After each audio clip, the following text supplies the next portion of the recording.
Ate Sabrina, ito na yung mga damit nyo ni Tita Marge. Bakit ikaw ang nagdala niyan? Nasaan si Tita Ana? Masama kasi ang pakiramdam ni Nanay eh. Kaya ako na lang ang nagdala ng mga damit nyo. Paano yan? Sino magpaplansya bukas? Baka bukas daw magaling na si Nanay.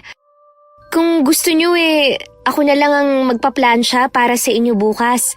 Kung sakali na hindi pa kaya ni Inay, marunong naman ako Nako, baka hindi ka makapasa kay Mami.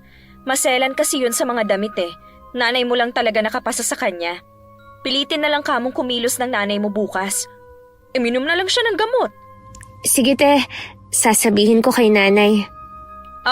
Eto ang bayad. Salamat ate. May pambili na kami ng bigas tsaka ulam mamaya. Hindi sana ganyan ang buhay nyo kung hindi kayo iniwan ng tatay nyo. Hindi man lang naawa sa inyo. Sana ikaw nakapagtapos na ng pag-aaral. Sige ate, uuwi na ako. Okay, ingat ka. Yung bilin ko sa'yo bukas kailangan ng nanay mo magplansya ng mas maaga. Marami-rami din kasi ang pagpaplansyahin niya. Magandang araw, Miss Gwen. Ako po si Bianca at merong maliit na negosyo. Sumulat po ako para ibahagi ang masalimuot, malungkot at masayang karanasan na may halong kababalaghan. Sana po kapulutan ito ng aral ng inyong mga tagapakinig at makapagbigay din ng inspirasyon.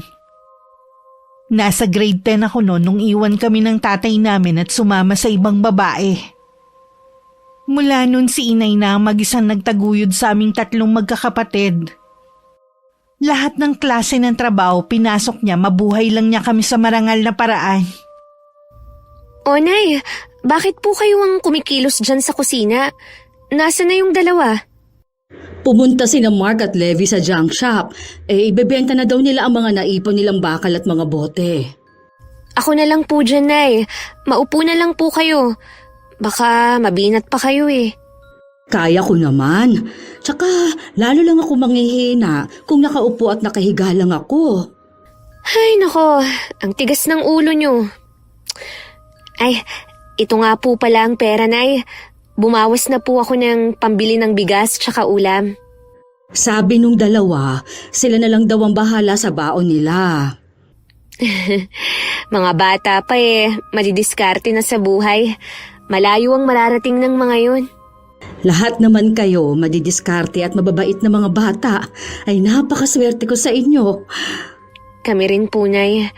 Maswerte sa pagkakaroon ng mabait at responsableng nanay na katulad nyo. Bakit parang malungkot ka? Naalala ko lang po kasi yung sinabi ni Ate Sabrina. Kung hindi daw tayo iniwan ni Itay, hindi ganito ang buhay natin. Siguro nga iba ang takbo ng buhay natin kung hindi niya tayo iniwan.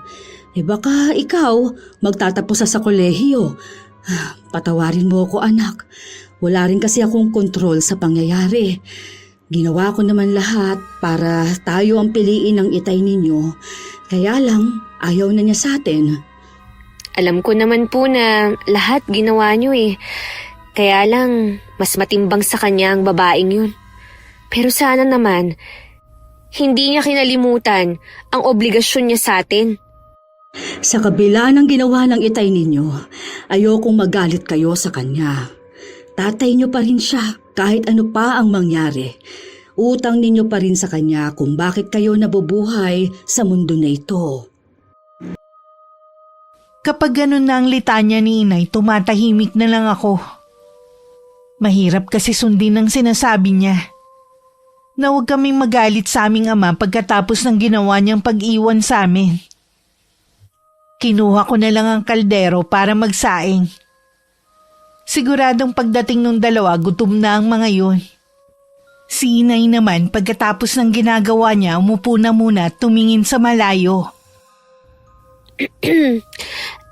Nay, pinapasabi din po pala ni Ate Sabrina na magpaplansya raw kayo bukas sa kanila. Maaga akong pupunta doon bukas. Alam ko kasing tambak na mga damit nila. Kaya niyo na po ba? Oo naman. Kailangan nating magsipag para hindi tayo nauubusan ng budget. Sabi ko nga po ako na lang.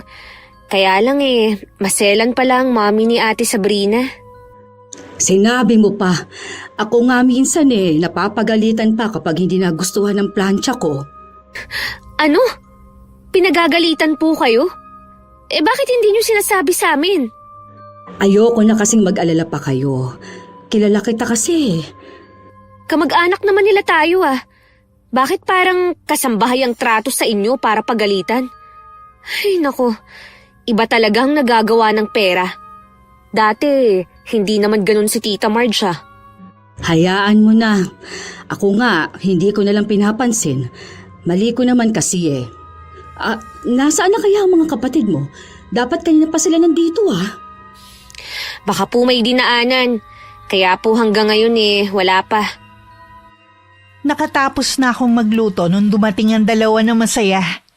Malaki daw ang napagbentahan nila ng kalakal. Dumaan daw muna sila sa malaking tindahan na malapit sa amin para bumili ng kape, asukal at ilang delata na babaunin nila sa eskwelahan. Parang gusto kong maiyak sa kasiyahang nakikita ko sa dalawa. Kumpara sa iba, barya lang ang kinita nila. Para sa kanila, yaman na yun maituturing. Maya-maya lang niyaya ko na silang kumain. Alam kong gutom na rin sila. Konti man na nakahain sa mesa ang mahalaga. Sama-sama kaming kumakain. Kinabukasan, maagang gumayak si Inay para pumunta sa bahay ni na Ate Sabrina.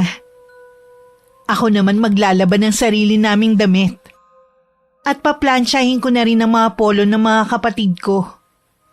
Habang sila mangangalakal na naman. Mula nang iwan kami ni Itay, ganun na naging routine ng buhay namin. Tita Ana, madami pa po ba kayong paplansyahin? Nasa 10 na lang ito. Bakit? Ipapahabol ko po sana tong 5 damit ko. Sige, akin na at isasama ko na. Tita? May sasabihin ka pa ba? Alam niyo po ba na nasa Canada na daw si Tito Rodney kasama ng kabit niya? Talaga? Kanino mo naman nabalitaan yan? Sa kamag-anak din po namin na malapit kay Tito. Balita ko nga din po, maganda na ang buhay nila doon. Ang swerte naman talaga. Mabuti naman maayos na ang buhay niya. Sana naman maalala niya kahit ang mga anak namin. Parang hindi nyo naman alam ang kalakaran ngayon. Pwede pong ipinawalang bisa ang kasal nyo o kaya naman pineke nila ang mga dokumento para makapagpakasal sila. Hindi niya pwedeng gawin yun. Kasal siya sa akin. Parang hindi nyo naman alam ang kalakaran ngayon. Pwede pong ipinawalang bisa ang kasal nyo o kaya naman pineke nila ang mga dokumento para makapagpakasal sila. Ay, bahala na ang Diyos sa kanila. Ang mahalaga sa akin, nakakaraos kaming mag-iina. Yun lang naman po ang sasabihin ko. Ituloy nyo na po ang ginagawa nyo para maaga kayong makauwi ngayon. Nung pagtalikod ng pinsan ko, hindi na napigilan ni Inay na tumulo ang luha niya. Parang sasabog din ang dibdib niya sa sama ng loob. Kahit parang gusto na lang niyang umiyak ng umiyak, itinuloy pa rin niya ang pamamlansya. Pagkarating sa bahay, napansin ko agad na matamlay si Inay. Naisip kong baka sumama na naman ang pakiramdam niya. Pero ayos lang naman daw siya at hindi na nilagnat. Kaya ganun na lang ang gulat ko nung bigla na lang siyang umiyak.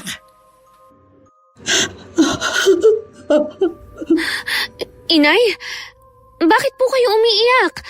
May masakit ba sa inyo? May nangyari ba sa bahay ni na Tita Marge? Oo, wala anak. Naawa lang ako sa sitwasyon natin. Naisip ko na sana mas magandang buhay ang maibibigay ko sa inyo. Hindi yung nagtitiis na lang kayo sa kung anong buhay na meron tayo. Naiintindihan naman po namin kayo Hindi naman po kami nagrereklamo sa kung anong meron tayo. Alam ko naman. Kaya lang hindi ko maiwasan na mainggit sa nakikita ko sa iba. Sa buhay na meron sila. Huwag na po kayong umiyak, Nay. Hindi naman po sa lahat ng pagkakataon marangyang buhay ang nagpapasaya sa tao. Ang mahalaga sa amin ng kapatid ko yung magkakasama tayo. Kung tutuusin nga po, maswerte pa rin tayo dahil may bahay tayo at nakakabili ng pagkain. Nakakapag-aral din ang dalawa kong kapatid. Hindi pa rin ako nawawala ng pag-asa na balang araw gaganda ang buhay natin. Ganyan po dapat. Huwag mawawalan ng pag-asa habang nabubuhay. Pasensya ka na anak ha. Nagiging iyakin ang nanay niyo. Ayos lang po yan, Nay. Mabuti po na nailalabas nyo. Kesa naman sa kikimkimin nyo lang sa dibdib. Mahigpit ko pang niyakap si inay. Pakiramdam ko may ibang dahilan ng pag-iyak niya. Siguro naaalala na naman niya si Itay. Noon may mga gabi ako nagigising dahil sa mga hikbi niya. Alam kong dahil yun sa tatay namin.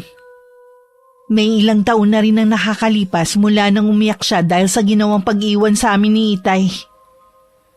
May 1 linggo na rin ang nakakalipas mula nang umiyak si Inay. Pero iniisip ko pa rin ang dahilan niya. Nung araw na yon ako ulit ang maghahatid ng mga nilaban ng nanay ko sa bahay ni na Tita Marge. Ang pinsan ko lang ang nadatnan ko doon. Oh, ikaw ulit ang naghatid? Oo, te. May nilalabhan pa kasi si Inay Kaya ako na lang ulit ang naghatid ng mga damit na pinalabhan nyo. Tumatanggap din pala ng ibang labada ang nanay mo? Oo, sayang din kasi. Pero syempre, kayo pa rin ang priority niya. Dapat lang, no? Malaki yata kaming magbayad kumpara sa iba. Wala na siyang mahahanap na kasing galante namin. Wala yata si Tita Marge. Lagi naman siyang wala eh. Kung hindi kasama ang mga amiga niya, nasa kasino yun. Iba na talaga kapag maraming pera, no? Siyempre naman, maliban sa nabibili mo ang lahat ng gusto mo, pwede ka pang mag-travel abroad. Sayang nga kayo eh. Sana kayo ang nasa Canada ngayon. Ha? Pasensya na, hindi ko maintindihan. Hindi pa ba sinabi sa'yo ng nanay mo ang tungkol sa tatay nyo? Ano ang tungkol kay Itay? Nasa Canada na siya kasama ng bago niyang pamilya. Maganda na ang buhay niya doon. Bigay ko sa yung account niya sa Facebook para ma-stalk mo. Ibang ginagamit niyang pangalan para hindi niyo siguro siya matuntun. Sige te. Namimiss ko na rin naman si Itay eh. Kahit sa litrato gusto ko rin siyang makita. Nako, baka maglaho yung pagkasabik mo kapag nakita mo ang mga picture nilang mag-anak sa Facebook niya. Yun pala ang dahilan ng pag-iyak ni Inay. Habang naglalakad ako pa uwi, inaalala ko ang mga taon na kasama pa namin si Itay. Masagana pa ang pamumuhay namin noon. Lahat bago mula sa sapatos at uniforme. Hindi rin namin pinoproblema ang kakainin sa araw-araw. Ngayon lahat kailangan isipin para makatipid. Gusto ko ring umiyak. Kaya lang para sa akin isa yung kahinaan. Huminga na lang ako ng malalim. Hindi ko na rin balak banggitin kay Inay ang napag-usapan namin ng pinsan ko. Pagdating inabot ko lang kay Inay ang perang bayad sa paglalabada niya. Nagkulong agad ako sa kwarto at kinuha ang nag-iisang lumang cellphone namin na kailangan nakacharge lang lagi para hindi mamatay. Tiningnan ko ang Facebook ni Itay. Lahat ng litratong nandun larawan ng masayang pamilya. Masasabi kong maganda na ang buhay nila doon. Samantalang kami naghihirap pa rin. Saan po kayo galing, Inay? Diyan lang kina Maring Mercy. Nakipagkwentuhan po pala kayo. Oo, naiinip kasi ako sa bahay kaya lumabas muna ako para makipagkwentuhan. Maaga kaya ta ngayong umuwi. Wedding anniversary po kasi nung mga amo ko, kaya maaga nilang isinara ang tindahan. Ano po ang napagkwentuhan nyo ni na Aling Mercy? Yung anak pala niyang panganay na si Kate recruiter sa isang agency. Marami na nga raw yung napaalis eh. Parang gusto kong mag-apply kaya lang hanggang 45 lang daw. Tingnan mo nga ako anak. Kung papasa pa ba ako na 45 ang edad? Magiging totoo po ako sa inyo ha. Siguro po dahil sa hirap ng trabaho nyo, mas mukha pa po kayong matanda sa totoo nyong edad na 50. Ay, yun nga rin ang sabi ni Maring Mercy eh. Pero pwede naman daw dayain ang edad ko kung talagang desidido ako na mag-abroad. Kahit pwede pa po, hindi ko rin po kayo papayagan. Baka ako pwede pa po. Tsaka bata pa ako eh. Kakayanin ko pa po ang trabaho sa ibang bansa. Naku anak, sa Saudi kasi ang bansa na kailangan ng DH. Delikado para sa mga katulad mo. Hindi naman kaila sa atin ang nangyayari sa mga kababayan natin doon, hindi ba? Yun naman pala eh. Tapos gusto nyo pang pumunta dun. Ay nako, kayo talaga oh. Sa edad ko naman siguro na to eh. Hindi na ako para pag-interesan pa ng magiging amo ko. Paano po kung malulupit ang mapuntahan yung amo? Alam nyo naman po na swertihan lang ng pagkakaroon ng mabait na amo sa Saudi. Kesa naman kasi na ganito lang ang buhay natin. Malay mo swertihin ako. Gusto ko rin kasi kayo mabigyan ng magandang buhay. Hindi ko yun magagawa kung paglalaba lang ang trabaho ko. Kung ganun po ako na lang ang makikipagsapalaran sa ibang bansa. Ako ang magbibigay sa inyo ng magandang buhay. Ayoko anak, hindi kita papayagan. Huwag mo nang ipilit ang gusto mo. Kung ganun po hindi ko rin kayo papayagan. Mas gugustuhin ko pa po na sama-sama tayong maghirap dito. Kayo lang naman kasi ang inaalala ko. Ilang taon na lang magtatapos na sa high school ang mga kapatid mo. Alam ko, gusto rin nilang makatungtong sa kolehiyo. Ako na po ang bahala sa pag-aaral nila. Gagawa ko ng paraan. Sobra-sobra ng sakripisyo mo sa amin, anak. Pati pangarap mo, isinantabi mo para sa amin ang mga kapatid mo. Lahat po gagawin ko. Hindi ko po kayo pababayaan gaya ng ginawa ni Itay. Ay, mula ngayon anak, kalimutan na natin siya. Sigurado naman na hindi na rin niya tayo naaalala. Malamang po.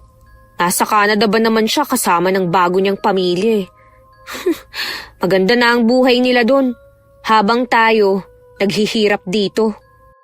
Sinabi siguro ni Sabrina sa'yo ang tungkol sa tatay mo, ano? Nakita ko rin po sa Facebook niya ang buhay nila doon. Ayokong nasasaktan ka ng ganyan, anak. Kaya nakikiusap ako na wag mo nalang tignan ang Facebook ng ama mo. Hindi na nga po, Nay. Isang beses ko lang naman tiningnan eh. Nay, sasabihin po ba natin sa mga kapatid ko yung tungkol kay Itay? Wag na muna siguro ngayon. Hindi pa kasi nila maiintindihan. Ayoko na masaktan ng mga kapatid mo. Sige po, Nay. Wala akong sasabihin sa kanila. Para sa akin patay na si Itay. Hindi ko alam kung magagawa ko pa ba siyang patawarin balang araw. Mas lalo pa ako nagsipag para sa pamilya ko. Maliban sa pag-overtime sa trabaho ng pag-aari ng Koreano at ng Pilipina niyang asawa, ume-extra din ako sa paglilinis ng bahay ng mga kaibigan nila tuwing day off ko. Hindi ko na pinapansin ang pagod. Basta maibigay ko lang ang kailangan ng mga kapatid ko para sa pag-aaral nila. Lagi ko na lang iniisip na matatapos din ang paghihirap namin. Anak, magpahinga ka naman kahit isang beses lang.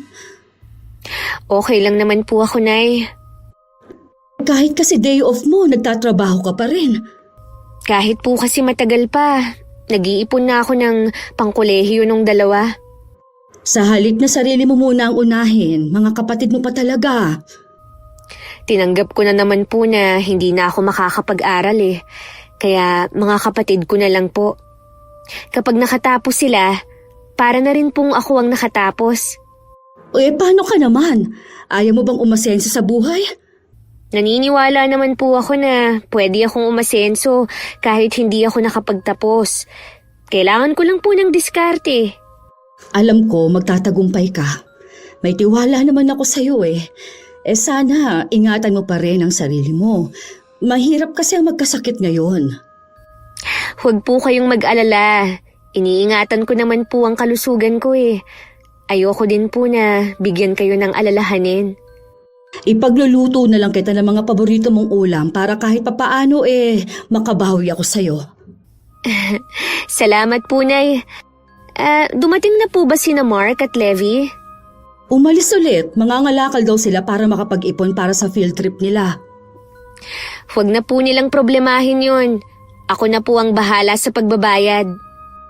Sasabihan ko sila mamaya pag uwi. Gusto talaga nilang sumama eh. Sabi pa nga kahit isa lang sa kanila ang makasama. Maranasan man lang daw ng isa sa kanila. Pareho ko po silang pasasamahin. Gusto kong maranasan nila ang hindi ko naranasan. Gusto ko hindi nila maramdaman na may kulang lagi sa pamilya natin. Hindi ko nalang sinabi na ayokong isipin nila na kaya hindi nila nararanasan ang mga bagay na meron ng iba dahil wala kaming ama. Dahil sa pagtutulungan namin magkakapamilya, natutugunan namin ang pangangailangan ng isa't isa. Mahirap pa rin pero ang mahalaga, hindi na humahapdi ang sikmura namin dahil walang makain. Pagpasok ko kinabukasan, ipinatawag ako ng mga amo ko. Medyo kinabahan pa nga ako. Dahil yun ang unang beses na pinatawag ako sa opisina. Yun pala aalokin lang ako kung gusto kong magtrabaho sa Korea. May ilang sandali din akong nakatulala at hindi alam ang sasabihin. Hanggang makauwi ako nung gabi para pa rin ako nakalutang. Aba, bakit parang ang saya mo ngayon? Kanina po kasi, pagdating ko sa tindahan, kinausap ako ng mga amo ko. Akala ko nga po may nagawa akong mali. Iyon pala aalokin lang ako kung gusto ko raw magtrabaho sa Korea. Ha? Ano ang desisyon mo? Gusto ko po sana. Kaya lang kailangan ko pong mag-aral muna ng Korean language at malaki-laki rin po ang gagastusin ko. Ano naman sana ang magiging trabaho mo kung sakali? Sa factory po ng kapatid ng boss ko. Medyo mabigat daw ang trabaho doon. Pero sa tingin naman daw niya, kakayanin ko naman dahil bata pa ako. Mas okay sana yon kesa sa Saudi. Kaya lang, mapapalayo ka naman sa amin. Nay, alam niyo naman po na lahat gagawin ko alang-alang sa inyo. Nag-offer nga po ng tulong ang mag-asawa Kaya lang, nahihiya po ako. Kung talagang desidido ka na, pwede naman akong mangutang sa mga kamag-anak natin dito. Baka po ang ibig niyong sabihin kamag-anak ni Itay. Pareho na rin yun. Sa tingin ko po, Nay, alam na nila noon pa kung nasaan si Itay at ang panluloko niya sa inyo. Pero dahil kamag-anak nila, pinagtatakpan lang nila. Kailan ko lang po nalaman na matagal na nila tayong hindi itinuturing na kapamilya. Pinaplastik lang nila tayo kapag kaharap. Nagkukunwari na mababait. Alam ko naman yun, pero nakikisama lang naman ako sa kanila Naalala niyo pa po ba nung huling inimbita nila tayo bilang bisita? Noong kasama pa natin si Itay. Ngayon, kaya lang kayo pinapupunta dahil kailangan nila ng tagahugas. Kahit papaano naman kasi nakakatulong sila sa atin. Huwag niyo po sanang kalilimutan na pinagtatrabahuhan niyo kung ano man ang pabor na ibinibigay nila sa atin. Wala po tayong utang na loob sa kanila. Sa ngayon, wala talaga tayong magagawa kundi magpakumbaba at sumunod na lang. Wala naman tayong kakayanan na tumayo sa sarili natin mga paa. Alam ko naman po kung bakit nakikisama pa rin kayo sa kanila Umaasa pa rin kasi kayo na babalikan tayo ni Itay. Malabo na ho yun. Kaya wag na kayong umasa pa. Masaya na siya sa bago niyang pamilya. Huwag kang mag-alala, Iha. Mula nung sabihin sa akin ng pinsan mo ang tungkol sa ama mo, pinatay ko na rin sa puso ko ang pag-asa na balang araw mabubuo muli ang pamilya natin. Mabuti naman po at natauhan na rin kayo. Dahil ayoko nang magkaroon ng utang na loob sa pamilya ni Itay kung sa kanila kami hihiram ng pera, tinanggap ko na lang ang tulong ng mga amo ko. Sila muna ang nagbayad para makapag-aral ako ng Korean language ng 3 buwan. Ibinabawas na lang nila yun sa sahod ko. Mahirap man ang sitwasyon namin dahil kailangan na namang maghigpit ng sinturon. Lahat tinitiis ko. Dahil alam kong magbubunga din ng maganda ang pagsusumikap namin. Hindi ako makapaniwala na hawak ko na ang certificate ko, Nay. Ay, masaya ako para sa'yo, anak. Koonti na lang. Maaabot mo lang mga pangarap mo. Ano nga pala ang sunod na gagawin mo? Makakaalis ka na ba agad ngayong hawak mo na yan? Hindi pa po, Nay. Kailangan ko pa po ng passport at mga requirement na kailangan kong ipasa. Marami pa po akong aasikasuhin. Madami palang proseso, ano? Opo, pero kakayanin natin to. Tatanggap pa ako ng ibang labahin para makatulong sa gastusin mo, anak. Huwag nyo lang pong aabusuhin ang katawan nyo, ha. Ayoko po na magkakasakit kayo. Oo naman, siguradong matutuwa mga kapatid mo sa ibabalita mo. Sobra-sobra din po ang pasasalamat ko sa mga amo ko. Sila ang naging daan para magkaroon ako ng pagkakataon na makapagtrabaho sa ibang bansa. Isasama ko lagi sila sa mga dasal ko. Sana pagkalooban sila ng masagana at masayang buhay. Hindi naging madali ang ginawa kong pag-aasikaso sa mga dokumento. Bawat lakad ko kailangan ng pera. Mabuti na lang laging nakaalala yung mga amo ko. Sabi naman nila kapag nandun na ako, ang 1 buwan na sahod ko kasya ng pambayad sa mga utang. Nangako naman ako sa kanila na ipapadala ko agad ang una kong sahod. Dahil sa pagtitipid ko sa sarili ko, humina ang katawan ko at nagkatrangkaso. Mabuti na lang po tapos ko nang asikasuhin ang lahat ng kailangan sa pag-a-apply. Oo nga. Itong oregano na may honey ang inumin mo. Baka hiyang ito sa'yo kesa sa gamot. Kailangan gumaling na ako bago pa ang schedule ng medical ko. May awa ang Diyos, gagaling ka na rin. Basta't kumain ka lang para mabawi mo ang ilang araw na pagod at gutom na naranasan mo, ha? Opo, Nay. Kahit wala nga po akong ganang kumain inuubos ko ang pagkain na ibinibigay niyo.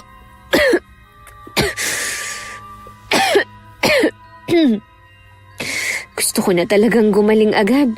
Siya nga pala, kinukumusta ka ng pinsan mo. Sabi ko na lang na busy ka sa trabaho. Hindi ka na raw kasi naghahatid ng labahin. Nagulat kasi na si Mark ang kasama kong naghatid ng mga damit nila.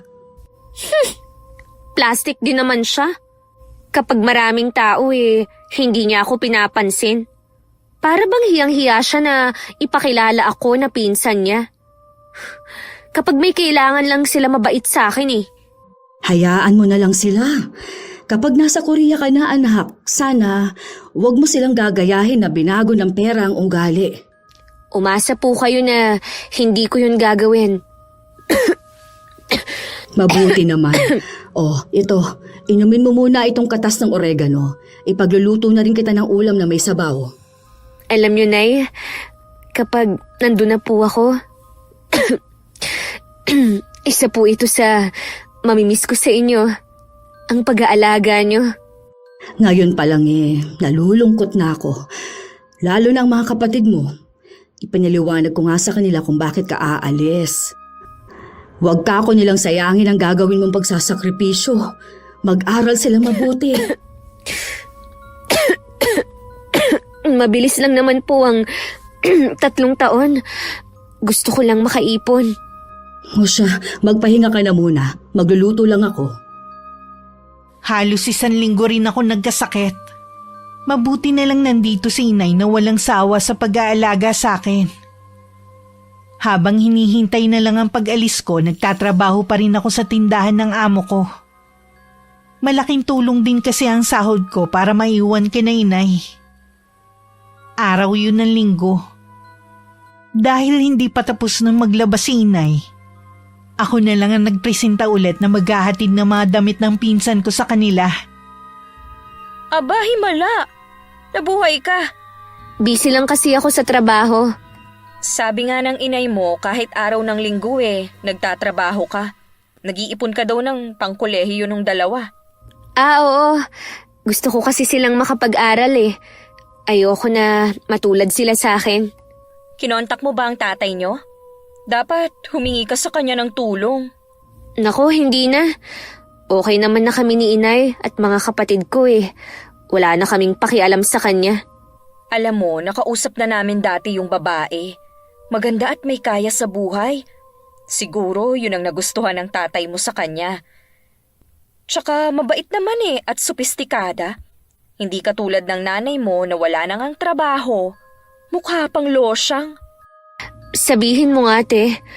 Noon pa ba, alam nyo na may ibang babae si Itay?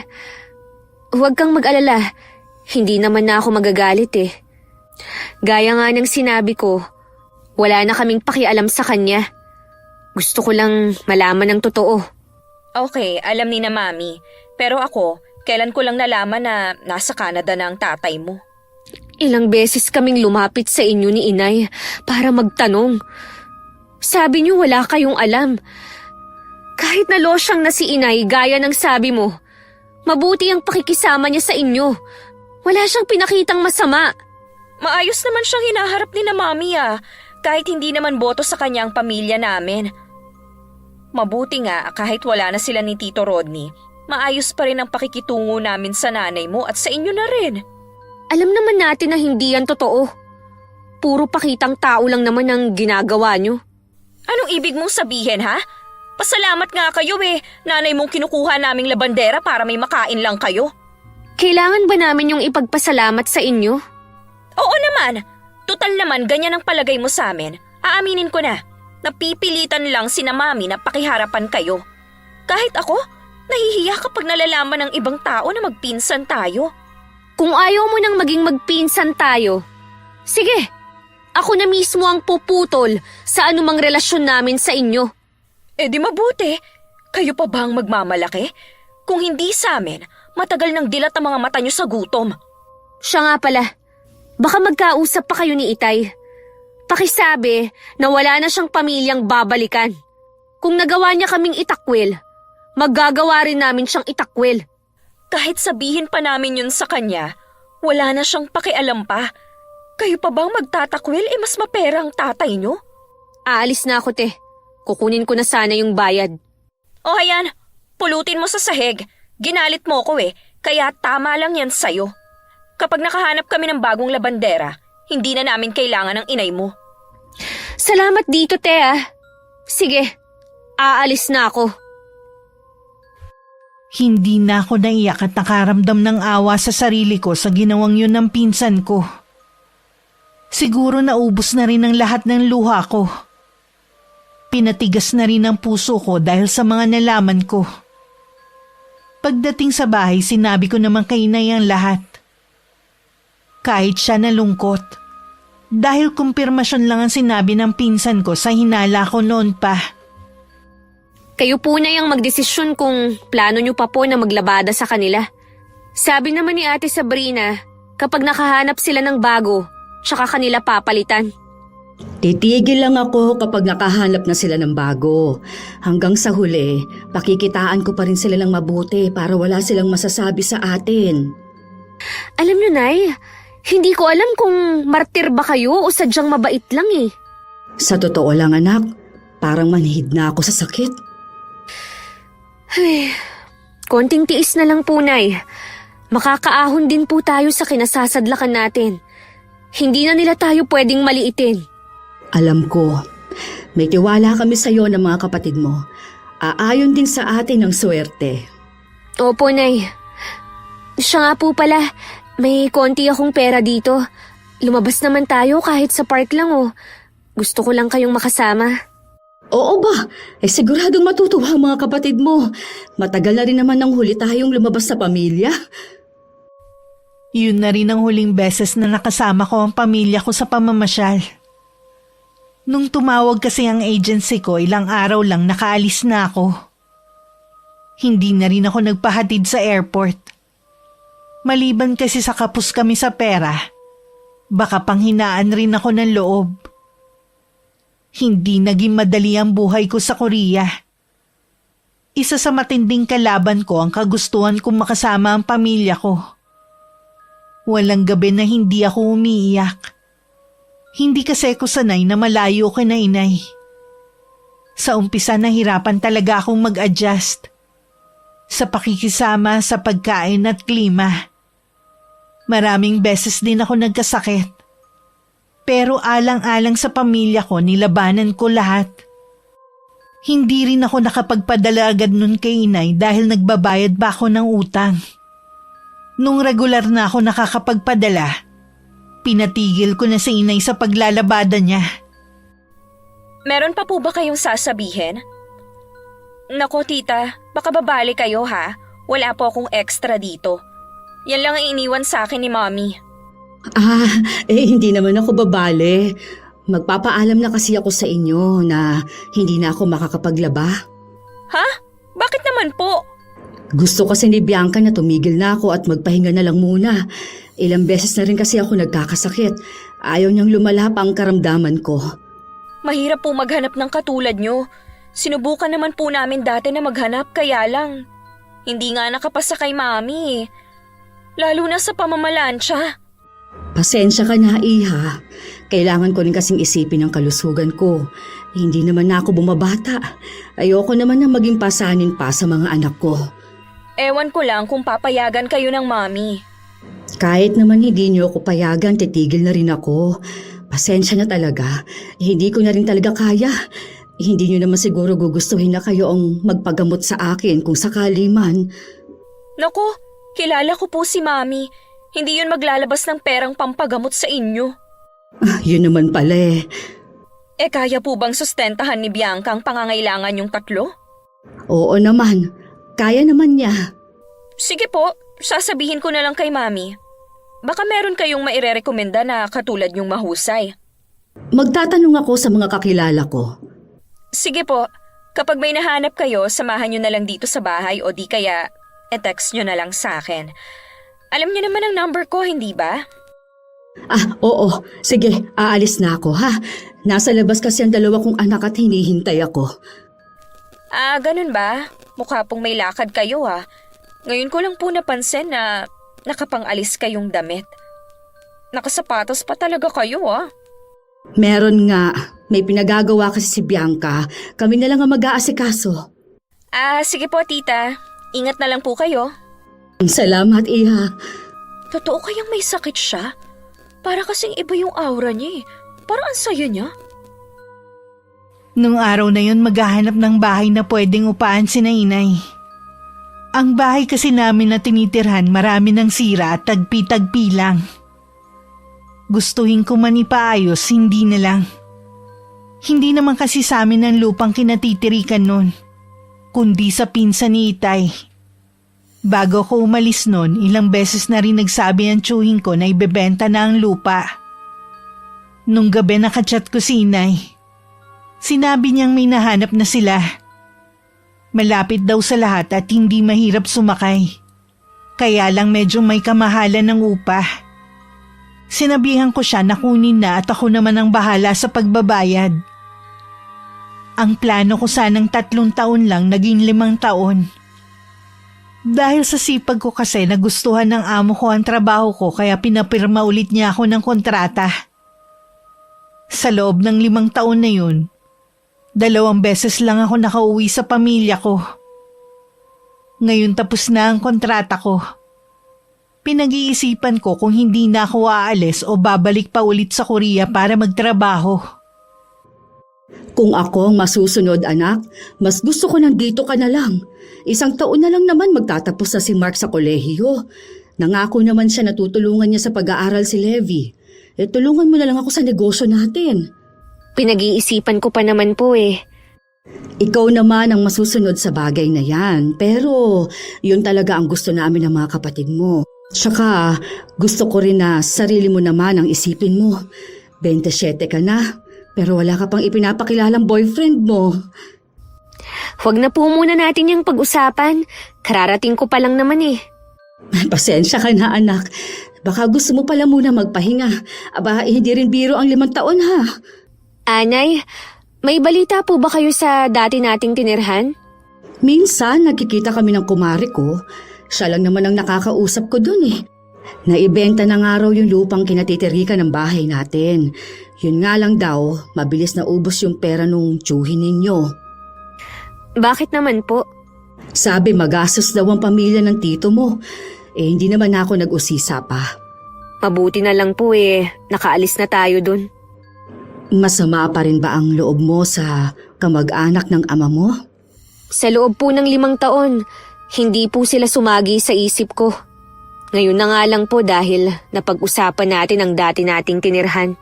Ayoko lang kasi na magtatanim kayo ng galit sa kanila. Wala naman po akong pakialam na sa kanila. Basta tayo nasa maayos na ang kalagayan. Kailan ka nga pala dadalaw sa tindahan natin? Sayang wala ka nung soft opening. Hanggang ngayon hindi pa rin ako makapaniwala na sa atin ang Korean store na yon. Baka po bukas na lang. Hindi ba nakakahiya na tawagin akong ma'am? Para kasing hindi bagay sa akin eh. Wala naman pong masama. Paggalang po yun sa inyo. Dati lang naman akong labandera. Kayo na rin po ang nagsabi na dati yun. Kalimutan nyo na po ang dati nating buhay. Hindi pa rin kasi ako makapaniwala sa buhay na meron tayo ngayon. Siya nga po pala, Nay. Baka may kakilala kayo na gustong mag-abroad. Tutulungan ko pong makaalis. Hindi nyo po kasi naitatanong gusto nang naging amo ko na maghanap ako ng Pinoy na gustong magtrabaho sa kanya. Basta kasing sipag ko raw. Babayaran naman daw niya ako sa bawat mapapaalis ko. Sige, tatanungin ko yung kumari ko kung may kakilala siya. Para ka na rin palang recruiter katulad ng anak niya. Ganun na nga po. Gusto ko rin kasing makatulong din. May 1 buwan na ako nakakabalik. At minsan tumatao sa tindahan na nabili ko sa dati kong amo. Umuwi na kasi sila sa Korea. Dahil matatanda na ang mga magulang at hiniling na umuwi na sila mag-anak doon. Sila rin na nagsusupply sa amin. Kaya hindi pa rin naman napuputol ang connection ko sa kanila. Habang nagsasalansan ako ng mga bagong dating na mga produkto namin, may tumawag sa pangalan ko. Paglingon ko si Ate Sabrina na malaki ang pinagbago ng itsura. At napansin ko na malaki ang tiyan niya. Sabi na nga ba, ikaw yan Ate Sabrina? Ikaw pala. Kumusta na? Ayos naman. Malapit na akong manganak sa panganay ko. Ang laki nga ng tiyan mo. Dito ka pa rin pala nagtatrabaho. Tagal mo na dito, di ba? Siya nga pala. Saan na kayo nakatira? Mula nung umalis kayo sa amin wala na kaming naging balita sa inyo. Malapit lang dito ang bahay namin. Minsan nga, nilalakad ko lang Okay nga yun para tipid sa pamasahe. Kumusta na nga pala sina Tita Ana? Kanina na siya naglalabada. Bago ako makasagot, lumapit na sa amin si Inay. Nagulat din siya nung makita ang pinsan ko. Nanlaki naman ang mga mata ni Ate Sabrina nung makita ang ayos ni Inay. Malayo na kasi ang ayos nito kesa dati. Sabrina? Ikaw pala? Tita Ana? Kayo po ba yan? Ang ganda po ng ayos nyo ngayon hindi ko kayo nakilala. Salamat Iha. Hindi pa rin nga ako sanay mag-ayos ng ganito pero kailangan kasi Ano po ang ginagawa nyo dito? Namimili rin po ba kayo? Hindi. Araw-araw talaga akong nandito dahil kami ang may-ari ng tindahan na to. Ano po? Kayong may-ari nito? Paano po nangyari yun? Nabili na ng anak ko ito sa dati niyang amo. Ang ibig ko pong sabihin, saan po kayo kumuha ng pambili? Kinatigan din kami ng swerte, pinsan. Bilog talaga ang mundo, no? Hindi sa lahat ng oras kami ang laging nasa ilalim. Oo nga. May kasama nga pala ako. Baka hinahanap na ako. naghihintay siya sa labas eh. Tsaka na lang tayo magkwentuhan ulit. Oo ba? Ingat ka ha? Kayo din. Sige po, tita. Masaya ako na nakita ko kayo ulit. Ay, parang mapapaanak siya sa pagkabigla. Napansin ko nga rin po yun eh. Akala niya hanggang ngayon, labandera pa rin kayo. Kapag ganoon ka na kasing nakilala ng tao, gusto nila hanggang sa huli ganoon ka pa rin nila makikilala. May kailangan pa po ba kayo, Nay? Kaya kayo lumapit? Tatanungin lang sana kita kung ano ang gusto mong pagkain para sa tanghalian. Kahit ano po, hindi naman po ako nagbago ng mga kinakain eh. O sige, ako nang bahala magpa-deliver. Ilang araw lang nakalipas, bumalik ulit sa tindahan si Ate Sabrina. Wala ako nun kaya si Inay lang ang naabutan niya. Tinawag niya muna ang isang tauhan para maging cashier. Habang kinakausap niya ang pinsan ko sa loob ng opisina. Ang ganda naman ng opisina nyo, tita. Kahit maliit lang. Hindi naman talaga to opisina, kundi pahingahan lang. Kapag tanghali kasi, gusto kong natutulog. Ay, teka, ano nga palang gusto mong inumin? Kahit ano po, wala po yata si Bianca. Wala. Inaasikaso niya yung mga aplikante na nag-a-apply. Oh, eto na ang juice mo. Salamat po, tita. Ang ibig niyo pong sabihin recruiter po si Bianca? Saang bansa naman po? Sa Korea, bilang factory worker. Nagustuhan kasi siya nung boss niya nung nandun siya, kaya gusto nito na siya maghanap ng mga ipadadala doon, tapos babayaran na lang siya. Doon po pala siya galing. Kaya po pala bigla kayong nawala noon. Ay, hindi rin biro ang pinagdaanan namin noon. Nagkautang-utang kami para lang makaalis siya. Malaki naman po kasi ang kailangan kapag nagtrabaho ka sa Korea. Ang alam ko po kailangan pang mag-aral ng Korean language. Oo, pati yon inaral niya. Nagkasakit na nga siya noon dahil sa pag-aasikaso sa mga kailangan niya. Wala po kasi akong nabalitaan kaya hindi ko alam na nag-abroad siya. Hihingi nga sana kami ng tulong sa inyo kaya lang ayaw ni Bianca. Dahil po ba sa tatay niya? Oo. Masama ang loob niya dahil sa mga nalaman. Pasensya na kayo kung pinili namin na lumayo. Masyado kasi kaming nasaktan. Simula pa pala noon alam na ninyo ang tungkol sa panloloko ni Rodney. Sila mami lang naman po ang nakakaalam noon. Bago ko lang po yun nalaman nung sabihin ko sa inyo. Kalimutan na natin yun, Iha. Tapos na naman na yun. Maayos na ang buhay namin ngayon at wala na akong mahihiling pa. Hindi lang po maayos ang buhay nyo ngayon. Mayaman na po kayo. Hindi naman. Dininig lang ng Panginoon ang mga dasal namin. May kinakasama po ba kayo ngayon? Wala, Iha. Hindi naman yan pumasok sa isip ko kahit noon pa. Kontento at masaya na ako sa mga anak ko. Bakit mo naman naitanong? Kasi po, nandito na si Tito Rodney. May 1 taon na po siyang nakakabalik. Hinahanap nga po kayo Pasensya na kayo, Sab. Pwede bang wag na nating pag-usapan ng tito mo? Bakit naman po? Asawa niyo pa rin siya. Iha, pakiusap lang. Matagal na namin siya kinalimutan gaya ng paglimot niya sa amin. Kung babanggitin mo pa siya, baka hindi na kita harapin sa susunod. Sige po, kung yan ang gusto nyo. Tita, baka pwede kong pag-applyan ng asawa ko kay Bianca. Ano po bang mga kailangan? O sige, bibigyan na lang kita nitong papel na may nakasulat na mga requirement para sa pag-a-apply. Yan din ang ipamimigay namin dito Dapat po nagpapaskil din kayo sa labas nitong tindahan nyo. Si Mark na daw ang bahala. Baka mamaya ay dumaan siya dito pagkagaling niya sa university. Nakapag-aral din pala sina Mark at Levi. 1 taon na nga lang magtatapos na si Mark. Sabi nga niya, siya na lang daw ang bahala sa pagpapaaral kay Levi. Ang bait naman po ng mga anak nyo. Hindi lang sila mababait. Nagtutulungan pa ang mga anak ko kahit noon pa. Paano po, tita? Aalis na po ako Galing po kasi ako sa pag-check up kaya dumaan na rin ako dito. Mag-iingat ka sa pag-uwi mo. Dapat nga lagi ka nang may kasama sa mga lakad mo. Ilang araw ko nang napapansin na parang malalim ang iniisip ni inay. Nung tanungin ko naman ang dalawa kong kapatid, wala naman daw silang alam na problema nito. Iniisip ko na baka may sinabi ang pinsan ko sa kanya. Nung hindi na ako nakatiis, kinausap ko na siya.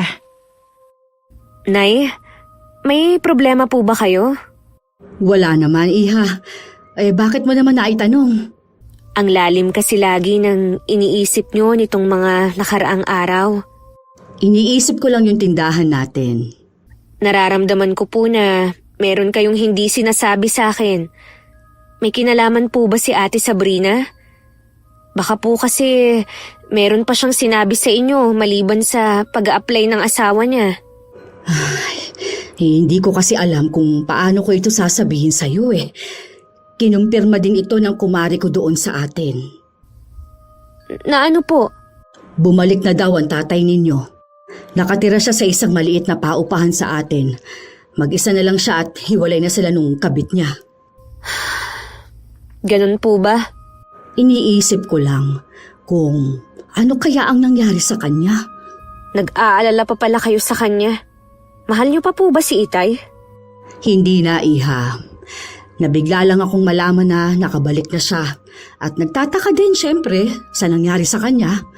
Tama nga ang sabi nila, kusang nawawala ang pagmamahal, lalo na matinding sakit ang ibinigay sa iyo ng taong minahal mo. Kung bumalik po siya rito at hiwalay na sila ng kabit niya, malamang po hindi naging maganda ang buhay niya sa Canada.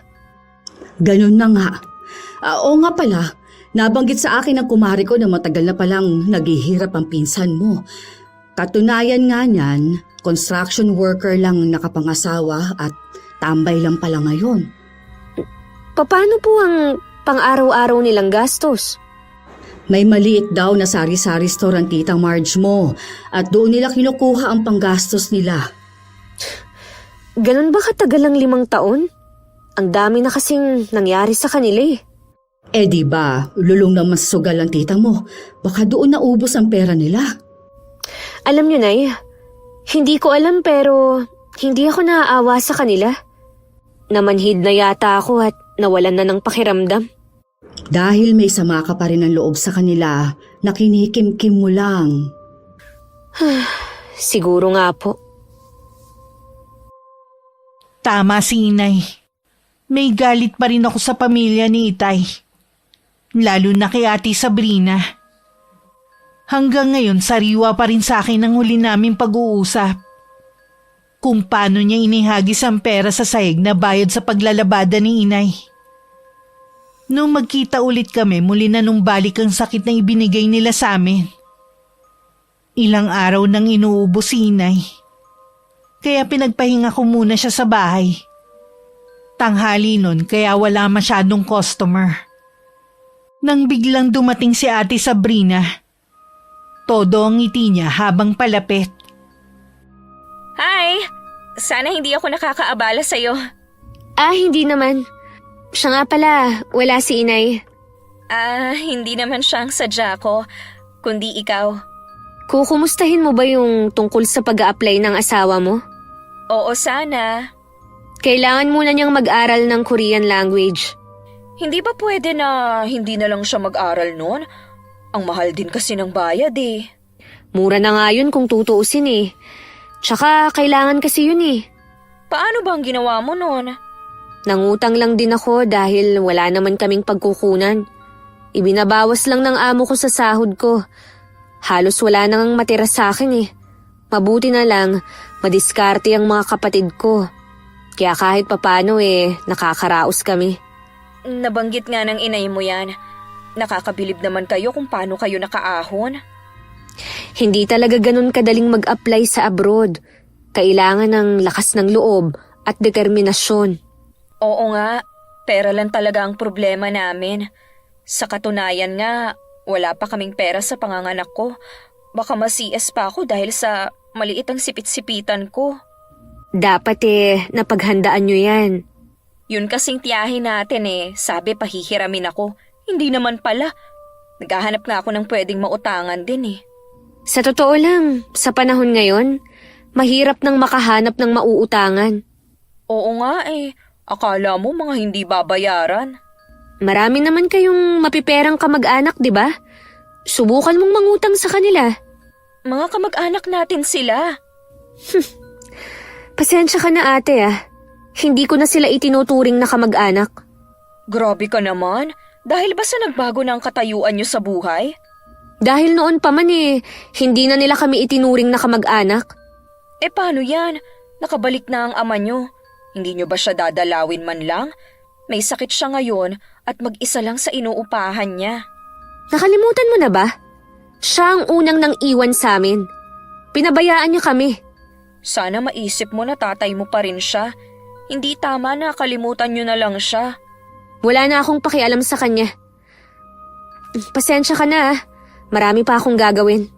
O sige, aalis na ako ha. Hindi ko nagustuhan ng sinabi ng pinsan ko. Porke ba maayos na ang buhay namin, obligasyon na namin si Itay? Akala yata nila ganun lang kadali kalimutan ng trauma na ibinigay nila sa amin. Kahit kailan hindi mabubura ang ginawa niya kahit ama pa namin siya. Ito naman pinsan ko, bida-bida rin. Akala niya madadaan niya sa pangungonsensya niya. Bigla tuloy sumakit ang ulo ko. Tinawagan ko na lang ang kapatid kong si Mark para dumaan sa tindahan. Para sila na lang ni Levi ang magsara. Nagbilin lang ako sa isang tauhan namin na uuwi na ako. Nagtaka naman si Inay kung bakit maaga ako umuwi. Sinabi kong biglang sumakit ang ulo ko. Binanggit ko rin na galing dun si Ate Sabrina. Di ba niya sinabi sa'yo? Ang nabanggit lang po niya tungkol sa asawa niya. At kay Itay. Ay, nangihiram kasi siya sa akin eh. Halagang 100,000. Gagamitin daw niya sa panganganak. Ano? Ang laki naman ng inuutang niya. Saan naman sila kukuha ng pambayad? Ang sabi ko nga, binibigyan mo lang ako. Wala ka akong hawak na ganong kalaking halaga. Hindi po siya magsasabi sa akin. Dahil nagpahaging na ako sa kanya na mahirap pagpautang sa panahon ngayon. Alam mo ba, kausap ko ang kumari ko kanina. Hindi ko alam kung anong iisipin ko. Sabi niya, lagi ka daw ipinagtatanggol sa Sabrina laban sa mga kamag-anak niya na hindi maganda ang sinasabi laban sa'yo. Naku, Nay. Nagbabait-baitan lang yun dahil may kailangan. Tingnan nyo, kapag hindi natin naibigay ang gusto niya, kung ano-ano na naman ang sasabihin niya sa atin. Malay mo naman, bumait na talaga dahil wala na silang pera. Hindi po ako naniniwala sa kanya. Di, hindi natin siya pahihiramin ng pera. Kawawa naman yung bata sa tiyan niya. Alam niyo naman po na konti na lang ang pera ko Inilagay ko na po sa negosyo ang iba. Naiintindihan ko naman yun. Akala kasi nila ang dami nating pera. Nay, nakakaluwag-luwag na po tayo. Pero hindi pa tayo ganun kayaman para utangan nila. Tsaka kapag pinagbigyan niyo siya, sunod-sunod na ang iba na mangungutang sa atin. Ako na lang ang bahala magpaliwanag sa kanya. Nagchat na lang si Inay kay Ate Sabrina na hindi ako pumayag na maglabas ng pera para ipautang sa kanya. Hindi naman daw sumagot ang pinsan ko. Lumipas ang mga araw, hindi na to nagparamdam. Kahit sinabi ni Inay na baka nagtampo, pinagkibit-balikat ko lang yun. Matulin na lumipas ang mga araw. Dahil friend ni Inay ang pinsan ko sa Facebook, nakikita niya ang mga post nito. Doon din namin nalaman na nakunan pala siya. Sinabi po ba niya sa post kung bakit siya nakunan? Hindi kawawa naman. Alam ko 8 buwan na yung tiyan ng pinsan mo. Siguro, hanggang doon na lang ang buhay ng sanggol na yun. Huwag na po kayong magpa-apekto sa nangyari sa kanya. Hindi ko lang kasi maiwasan na malungkot para sa kanya. Sana naman okay na siya ngayon. Siya nga pala, Nay. Nabanggit nyo na makikipagkita kayo sa kaklase nyo nung high school, di ba? Bakit hindi nyo na lang doon ituon ang atensyon nyo? Iniimbita niya kasi ako sa kasal ng anak niya. Ang layo naman kasi ng probinsya nila. Ang mahal ng pamasahe. Ano naman? May pera naman tayo ah. Sige na po, pumayag na kayo para makapagbakasyon din kayo. Paanong mga kapatid mo? Sino mag-aasikaso sa kanila? Ako na po ang bahala sa kanila. Sige na nga. I-chat-chat ko na ang kaibigan ko. Matagal na rin kaming hindi nagkikita. Mabuti na lang nahanap niya ang Facebook ko. Gusto ko po na mag-enjoy lang po kayo sa buhay. Salamat anak ha. Ang layo na talaga ng buhay natin sa dati. Utang namin ito sa iyo ng mga kapatid mo. Sa 1 buwan pa pala ang kasal ng anak ng kaibigan ni Inay. Pero ang gusto ng kaibigan niya magtagal siya sa probinsya nila sa Capiz. Para daw matagal silang magkasama. Hindi naman maikakaila ang excitement ni Inay. Kahit matagal pa naman ang dami niyang biniling pasalubong. At pati mga damit na isusuot niya, hinanda na rin niya. Natutuwa naman ako dahil yung pangarap ko para sa kanya na ibibigay ko na. Isang araw nagchat si Ate Sabrina kay Inay. Iniimbita kami para daw sa family reunion. Hindi naman makasagot si Inay dahil nung huli kaming dumalo, hindi naman kami bisita kundi tagahugas ng plato. Buong okasyon nun, nasa kusina lang kami. Ano kaya ang iniisip nila? Bakit kailangan pa tayong imbitahin? Hindi ko nga alam eh. Ayoko hong pumunta. Ako nga rin. Tsaka yung araw ng reunion ang araw ng alis ko din. Bakit kasi ayaw pa nila tayong tigilan? Yun naman kasing pinsan ko, parang hindi makaramdam eh. Malinaw naman ang sinabi ko. Hindi ko na sila itinuturing na kapamilya. Akala siguro niya mapipilit ka niya. Hindi ko na lang siya sasagutin. Mas excited pa ako sa pagbiyahe ko sa probinsya ng kaibigan ko. Basta Nay, magpakasaya po kayo ron eh. Huwag niyo kaming intindihin dito. Ay, siya nga po pala Nay. Huwag na po muna kayong pumunta ng tindahan. Dito na lang muna kayo. Pagbalik niyo na lang po kayo magbantay. Sige, napapabayaan na nga rin itong bahay eh. Ang pinaka-opisina ng tindahan namin may pinto sa likod. Doon ko na lang pinapadaan ng mga aplikante. Marami-rami na rin akong napapaalis. At lahat ng mga aplikante nirekomenda lang din ng mga napaalis ko. Hapon na nun. At naghihintay na lang ako ng oras para magsara. Ganong oras din ang maraming customer. Nang biglang dumating si Ate Sabrina at may mga kasama. Mamili na kayo dyan. Kakausapin ko lang ang pinsan ko na may-ari nitong tindahan. Ate, kumusta ka na? Nabalitaan ko na nakunan ka nga raw. Oo. Tinanggap ko na lang na hindi para sa amin ang baby. Siya nga pala, busy ba si Tita Ana? Hindi kasi siya sumasagot sa chat ko eh. Yung tungkol ba sa reunion? Oo, hindi pwedeng hindi kayo pupunta ha. Ang tagal nyo nang hindi pumupunta mula nung umalis kayo doon. Hindi makakapunta si Inay dahil inimbita siya ng dati niyang kaklase nung high school sa probinsya. Mas importante pa ba yun kaysa sa reunion ng pamilya? Para sa akin? Oo, mas importante na makapag-relax din si Inay kaysa maghugas ng plato sa reunion. Kalimutan na dapat natin yun. Hindi na nila yun gagawin sa nanay mo. Tsaka ang gusto lang naman ng mga kapatid ni Mami, magkaayos na ang nanay at tatay mo. Ano ka mo? Yun pala ang plano nyo. Ang pag-ayusin silang dalawa. Mag-asawa pa rin sila. Maawa ka naman sa tatay nyo. Kailangan niya ng pamilya. Bakit hindi mo tawagan ang kabit niya? Matagal na silang hiwalay. Iniwan niya si Tito Rodney nang magkasakit ito. Kaya gusto mo, kami ang sumalo. Ganun ba? Bakit ka ba ganyan ha? Nagkapera ka lang, nag-iba na ang ugali mo. Ano bang ipinagmamalaki mo? Ito ba ha? Kung sirain ko kaya to, total, wala ka namang kwentang anak. Tatay mo pinabayaan mo. Sige, lakasan mo pa! Alam ko naman na gusto mong makakuha ng simpatsya sa mga customer ko. Makinig kayo. Iniwan kami ng tatay ko. Sumama siya sa kabit niya at pumunta sila ng Canada. Habang nagsasaya sila ron, naghihirap naman kami. Araw-araw, problema namin kung saan kami kukuha ng makakain. Hindi na ako nakapagtapos ng pag-aaral dahil sa hirap ng buhay namin noon. Tumigil ka na! O bakit ako titigil? Inumpisahan mo eh. Pwes, itutuloy ko. Itong babaeng nasa harapan ko ngayon, pamangkin ni Itay. Simula pa lang, alam na nila ang kalokohan ng ama ko. Pero pinagtakpan lang nila. Bakit? Kasi napapakinabangan pa nila si Inay. Ginagawa nilang utusan. Mabuti pa aalis na kami. Ngayon na maganda na ang buhay namin, gusto nila na kupkupin namin si Itay. Dahil iniwan na ng kabit at may sakit na ngayon. Kayo ba? Tatanggapin niyo pa ba ang taong nang iwan sa inyo?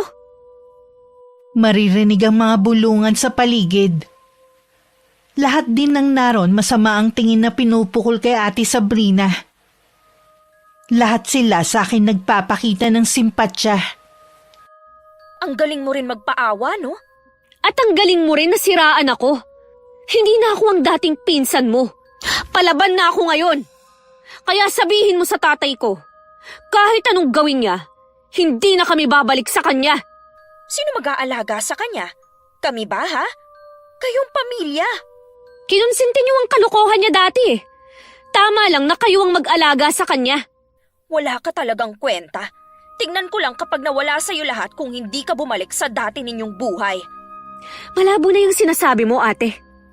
Siya nga pala, huwag ka nang babalik dito. Panira ka lang sa negosyo namin eh. Hindi na talaga. Kung alam mo lang na nasusuka pa rin ako na malaman na iba na pinsan kita. Alam ko naman yun eh. Kaya nga nagtataka ako sa'yo kung bakit mo ako ipinagtatanggol. Nagkukunwari kang mabait. Pero ang totoo niyan, hindi naman. Para sa akin, utusan pa rin kayo ng nanay mo at hindi na yun magbabago pa. Kahit kailan din, hindi pa rin namin kayo matatanggap na kapamilya. Kaya lang naman namin kayo gusto na maimbita sa reunion para kayong may malaking ambag. Ganon pa rin ang tingin namin sa inyo. Kung alam nyo lang na tawang-tawang ang kan namin sa mga post ng nanay mo. Kahit si Tito Rodney, sukang-suka na sa nanay mo.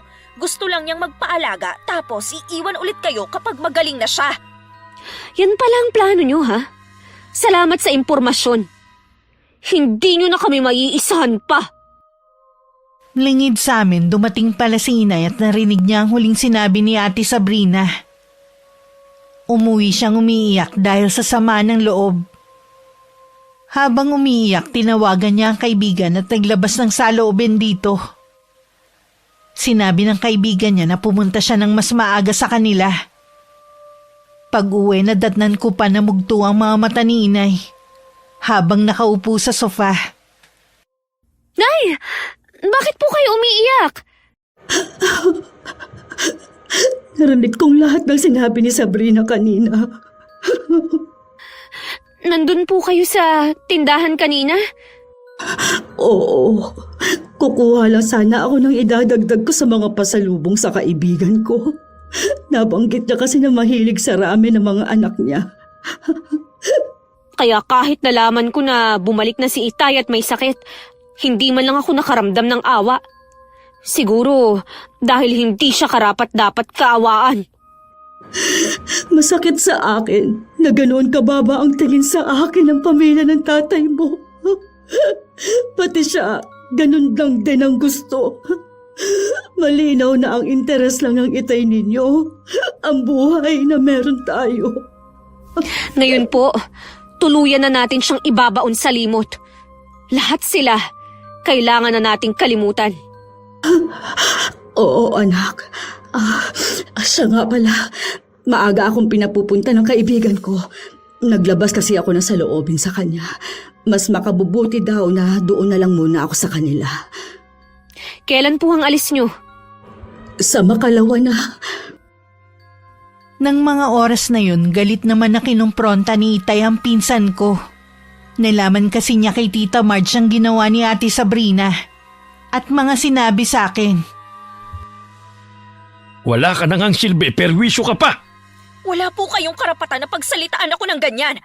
Si Mami nga hindi ako sinasabihan ng ganyan eh. Totoo naman. Bakit kailangan mo yung sabihin kay Bianca? Totoo naman kasi na yun ang plano ninyo. Pati ako kinuntsaba nyo para lumapit sa mag-iina ninyo. Sinabi ko naman sa inyo, noon pa na wala nang amor sa inyo mga anak at asawa nyo. Dapat hindi mo pa rin sinabi. Hinayaan mo na lang sana. Malay mo lumambot din ang puso nila. Hindi ko na rin kasi napigilan ang sarili ko eh. Ang yabang kasi ng anak nyo, akala mo kung sino na. Sana nagtimpi ka na lang. O kita mo, lalo tayong nawalan. Kayo na lang po ang lumapit sa kanila. Baka nga po kapag nakita nila kayo, baka magbago ang isip nila. Ganun na nga ang gagawin ko. Pupunta ako sa tindahan nila. Sana noon nyo pa ginawa, hindi yung ako pa talaga ang ginamit nyo. Ang hirap kaya makipagplastikan at magpanggap na mabait, lalo na kay Bianca. Malakas ang pakiramdam ng babaeng yon. Kaya dapat, galingan nyo ang pag-arte sa harapan niya. 3 araw nang nakakaalis si Inay. At abala naman ako sa tindahan maging sa pag-aasikaso sa mga aplikante. Kasalukuyan akong nasa opisina at nagpapahinga nang tawagin ako ng tauhan namin. May isang matandang lalaki daw ang naghahanap sa akin. Ang pakilala nito, tatay ko raw siya. Hindi ko na sana siya haharapin pero nagwawala daw yun. Sinabi kong papasukin sa opisina ko pero tumanggi daw yun. At gusto sa labas kami mag-usap. Akala mo yata, hindi ko alam ang plano mo, ha? Sige, tingnan natin kung sino ang mapapahiya sa atin. Inayos ko muna ang sarili ko bago lumabas. Dahil lunch break na, binigyan ko ng pera ang mga tauhan ko at pinalabas ko muna. Bago ko binilinan na isara muna ang tindahan. Sa harapan naroon na matangkad na lalaki. Naghihintay. Dahan-dahan akong lumapit sa kanya. Anong kailangan nyo? Bianca? Anak? Ikaw na ba yan? Huwag kayong lalapit. Diyan lang kayo. Anak, patawarin mo na sana ako. Matagal ko na kayong hinahanap ng mga kapatid mo. Para po ano? Perahan? Ama niyo pa rin ako. Gusto ko mabuo muli ang pamilya natin. May pamilya na po kayo, di ba? Wala na kami. Kayong pinili ko. Kaya nga ako umuwi eh. Pabayaan nyo na lang po kami. Masaya na kami kahit wala kayo. Pinabayaan nyo kami habang nagpapakasaya kayo kasama ng kabit nyo sa ibang bansa. Kung may kahihiyan pa kayo, hindi na kayo dapat nagpakita pa sa amin. Gusto ko makita ang ina at mga kapatid mo. Wala po kayong mahihita sa kanila.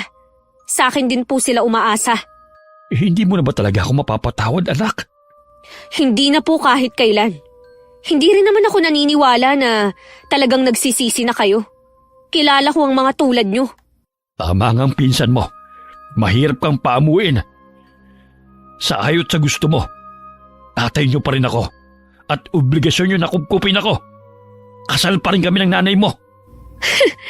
Saan po ba kayo humuhugot ng kakapalan ng mukha? Mamili ka. Ipapupulis kita dahil sa pag-abandona niyo sa akin o magbibigay kayo ng pera. Ako pa talaga ang tinakot nyo, ha? Kayo itong nang iwan sa amin noon. Tapos ngayon, inuobliga mo ko na tulungan ka? Wala akong pakialam kung iniwan ko kayo ng mga bata pa kayo. Hindi niyo naman ako masisisi dahil gusto ko rin maranasan ang maginhawang buhay. Puro na lamang sa inyo na pupunta ang sahod ko. Wala namang silbi ang nanay niyo eh. Hindi man lang makaisip na magtrabaho para makatulong sa akin. Si Inay ang nag-aasikaso sa amin at sa inyo. Tapos sasabihin nyo na walang silbi? Kung tutusin, utang mo pa rin sa akin kung ba't ganyan ang buhay mo eh. Kung hindi ko kayo iniwan, hindi ka magsusumikap para maiahon ng nanay at mga kapatid mo sa hirap. Ibang klase rin kayong mag-isip, no? Lahat kayo ng pamilya mo, ganyan. Mabuti na lang pala, nakawala na sa inyo si Inay. Kalimutan na natin ang nakaraan. Buuin uli natin ang pamilya. Buo na po ang pamilya namin. Kung tatanggapin ka pa namin, masisira lang to ulit. Talaga palang matigas ang ulo mo. Gusto mo bang ipahiya kita sa maraming tao, ha? Yang katigasan ng ulo mo ang magpapahamak sa'yo. Bigla namang lumabas si Ate Sabrina.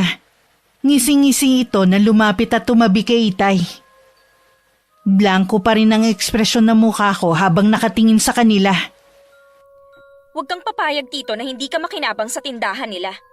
Aba, may pera na sila samantalang ikaw, nagtitiis sa maliit na paupahan. Isirain ko tong tindahan na ito kapag nagmatigas ka. Gawin niyo ang gusto niyong gawin. Hinahamo mo talaga ako, ha? Wala kang kwentang anak. Katulad ka ng nanay mo. Dapat sa inyo gumapang ulit sa hirap. Tatay mo ko. Magagawa mo kong tiisin? Sige, pare-pareho na tayo mawalan. Ano, magmamatigas ka pa ba, ha? Pasalamat ka nga dahil tinatanggap namin kayo na kapamilya. Di ba nanay mo wala nang kamag-anak? Mas gugustuhin ko pa nga na walang kamag-anak. Mas tahimik ang buhay namin. Sige, magmatigas ka pa. Anong gagawin niyo sa bakal na yan? Manood ka kung anong gagawin ko sa pinagyayabang mong tindahan. Bago pa ako makapagsalita, nagawa ng hampasin ni Itay ang mga salamin ng tindahan. Nung makapasok siya sa loob, lahat ng mga produktong naroon sinira niya. Pinagahampas niya ng tubo ang lahat ng naroon. Nakakuyom lang ang kamay ko habang nakatingin sa ginagawa ni Itay. Tawa naman ng tawa ang pinsan ko. Ilang sandali lang tumigil na rin si Itay. Kasabay ng pagdating ng mga pulis. Nagulat na lang ang dalawa nang lapitan sila para hulihin. Bianca, bakit pati ako kasama? Nagtatanong ka pa talaga, ha? Bakit ako hinuhuli nyo? Ako ang ama ni Bianca. Bitiwan nyo ako. Wala kayong karapatan na hulihin ako. Ama ako ng may-ari ng tindahan na yan. Makukulong ka dahil sa ginawa mong pagsira sa negosyo ko. Ikaw ang ipakukulong ko. Nagawa ko lang naman yun dahil ayaw mo akong tulungan. Wala ka pa rin karapatan na sirain ang hindi mo pinaghirapan. Ikaw pa rin ang mapapaya sa bandang huli. Tandaan mo yan! Tsaka lang ako napaiyak nang mag-isa na lang ako nakatingin sa mga nasira.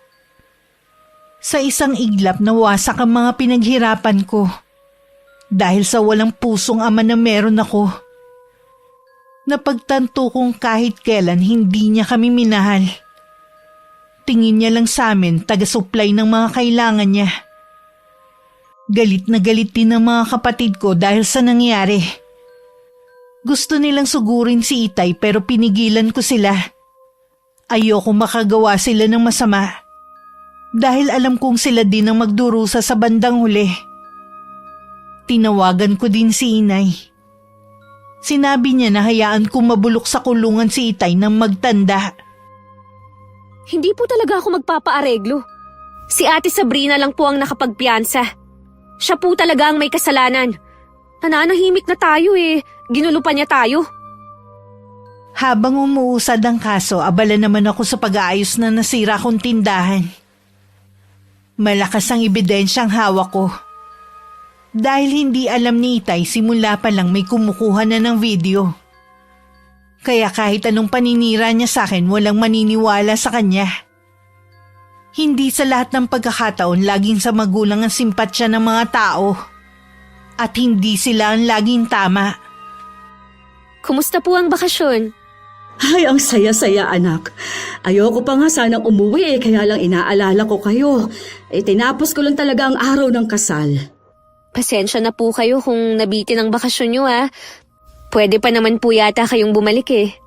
Sabi nga ng kaibigan ko, balik daw ako kahit anong oras at isama ko kayo. Sige po, Nay. Planuhin po natin yan kapag wala nang pasok yung dalawa. Oh, ay ano nga palang palita sa ama mo? Ayun, nakakulong pa rin po siya. Wala pa rin gustong magpiyansa sa kanya. Wala na yatang pera ang mga kapatid niya eh. Gusto ko siyang makita. Bakit pa po? May gusto lang akong sabihin sa huling pagkakataon. Ayoko sanang payagan si Inay pero mapilit siya. Sinamahan ko na lang siya at sa labas ng police station na lang ako naghintay. Habang nasa labas, tumingala ako sa langit. Humingi ako sa kanya ng gabay. Alam kong hindi tama na ipakulong ko ang aking ama. Pero yun lang ang alam kong paraan para hindi na niya kami guluhin. Ana, salamat naman dinalaw mo ako. Ang walang hiyang anak natin ipinakulong ako. Papiyansa mo na ba ako? Gusto ko na talaga makalabas dito eh. Humanda sa akin ang Bianca na yon. Mag-asawang sampalang ibibigay ko sa kanya. Ikaw ang walang hiya mula pa noon. Tama lang na mabulok ka dyan. Anong ibig mo sabihin? Hindi mo ko mapiyansahan? Asawa mo ako eh. Yung walang kwenta nating anak ang dapat nandito, hindi ako. Pagkatapos sa mga ginawa mo, si Bianca pa talaga ang gusto mong makulong dyan. Dapat lang. Dahil ayaw akong tulungan ng anak natin. Mabuti nga kayo't maginhawa ang buhay nyo. Ako nagtitiis sa gutom sa inuupahan ko. Baka nakakalimutan mo, mas matindi pang naranasan namin dahil sa'yo. Kaya tama lang na magdusa ka. Kahit bali-baliktaran mo man ang sitwasyon, mag-asawa pa rin tayo. Naaalala mo pa ba si Lira? Lira? Isa lang naisip ko eh. Yung naging kaklase mo nung high school na pinagbintangan ng mangkukulam ang ina. Sabay yung tinutukoy mo. Totoong mangkukulam ang nanay niya. At sa kanya ipinamana ang libreta na naglalaman ng itim na karunungan.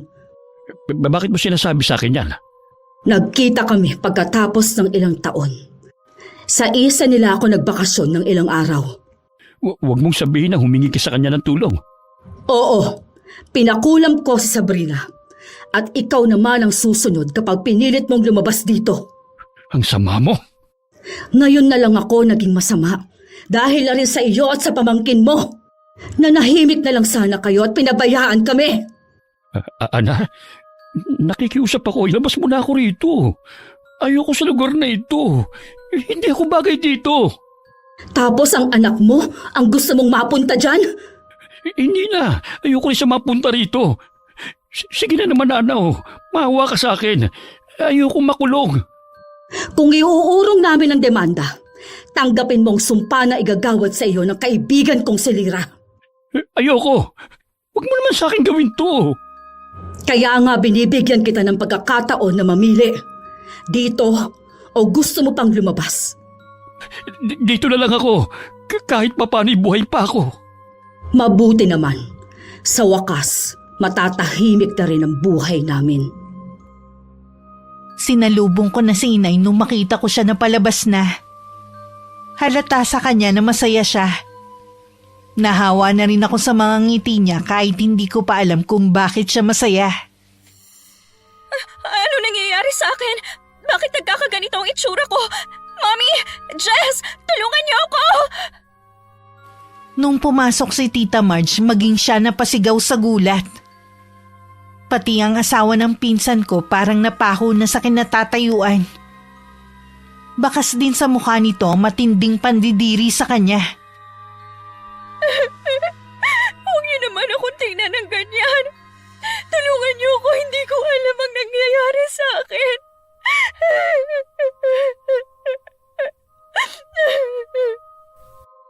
Dahil walang sapat na pera, hindi nila nadala sa doktor ang pinsan ko. Isang albularyo ang pinatawag nila.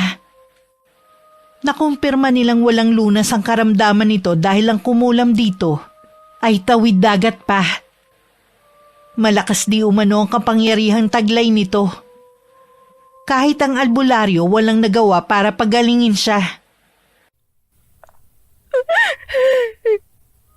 Siguro parusa na to sa akin.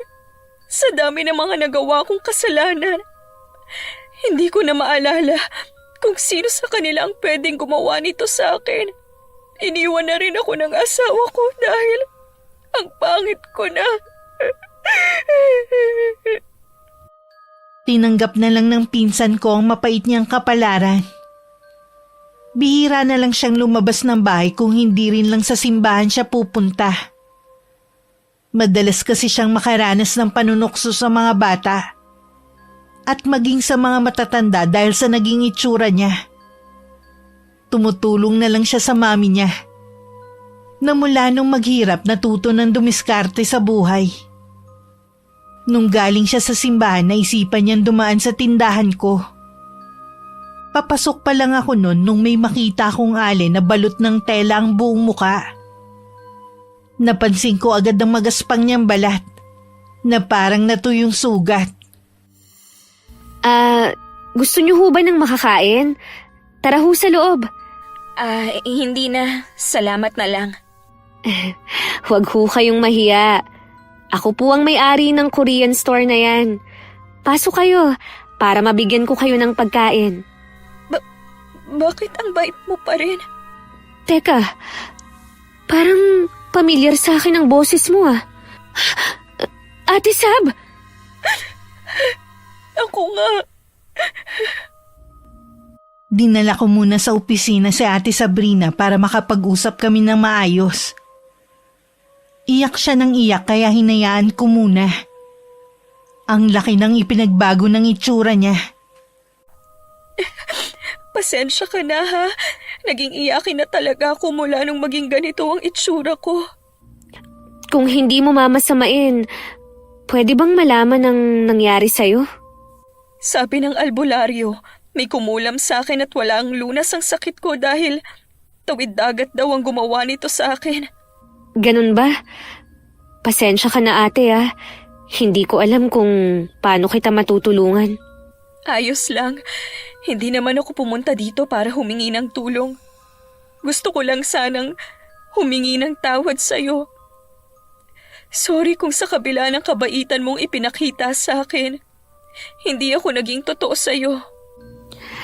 Kalimutan na natin ang lahat. Matagal na kitang napatawad. Sa dami ng blessings na dumadating sa amin ng pamilya ko, wala nang puwang sa puso ko ang magalit. Mabait kasi kayo kaya lalo pa kayong pinagpapala ng Panginoon natin. Ano nga pala ang pinagkakaabalahan mo ngayon? Sa bahay lang ako, tumutulong kay Mami. Lumalabas lang ako kapag pumupunta ako sa simbahan. Ate, aalukin sana kita ng trabaho.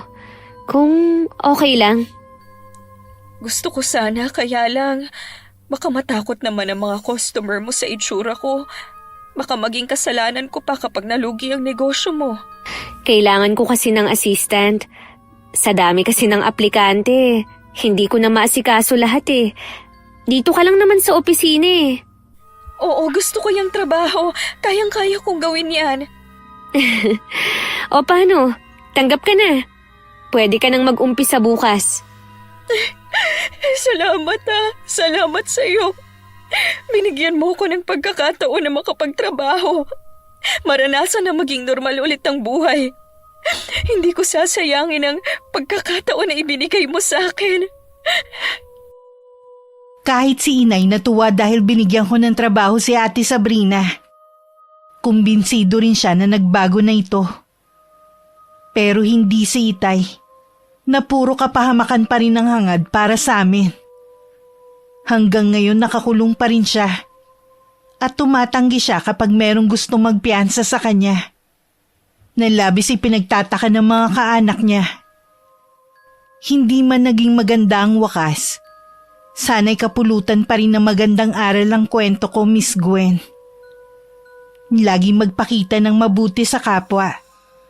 Ang tunay na ganda galing sa pagkatao, hindi sa pagpapanggap. Wakas.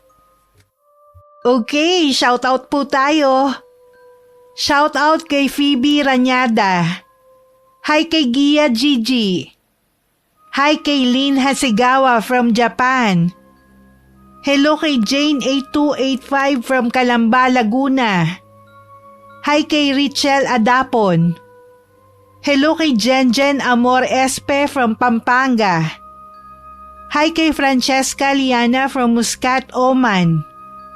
Hello kay Evelyn Abong Kabarkil.